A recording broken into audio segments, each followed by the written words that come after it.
Pemirsa, rumah Wakil Ketua DPRD Bali Jero Gede Komang Swastika digerebek jajaran Satres Narkoba Polresta Denpasar karena diduga menjadi sarang peredaran narkoba jenis syabu.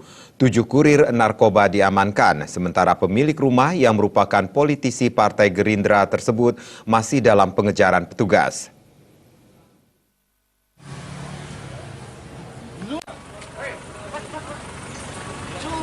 7 orang tersangka kurir narkoba ini digelandang petugas Satres Narkoba Polresta Denpasar.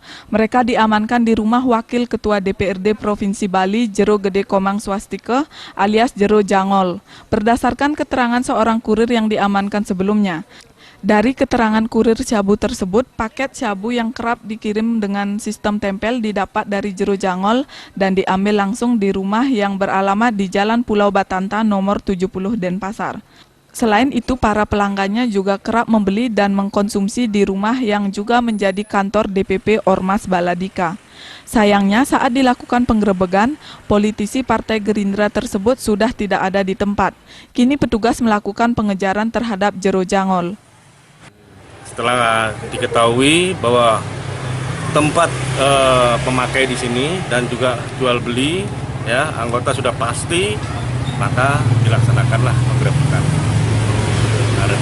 Kemarin malam. Artinya si tersangka Jero Jangol ini sudah jadi TO ya? Tempat ini digerebek, dia tidak ada di tempat. Tidak ada di tempat. Tidak ada di tempat. Kebetulan dari saksi-saksi tersebut menerangkan barang itu pada didapat dari dia. Oh, atas perintah dia. Dia pemilik barang itu maksudnya. Iya. Dia juga pemakai. Iya. Dia juga pengedar. Penjual, pengedar. Iya. Dalam penggeledahan yang dilakukan hampir seharian di rumah tersebut, petugas mengamankan 31 paket syabu siap edar, alat hisap syabu, 2 pucuk airsoft gun, serta sepucuk senjata api.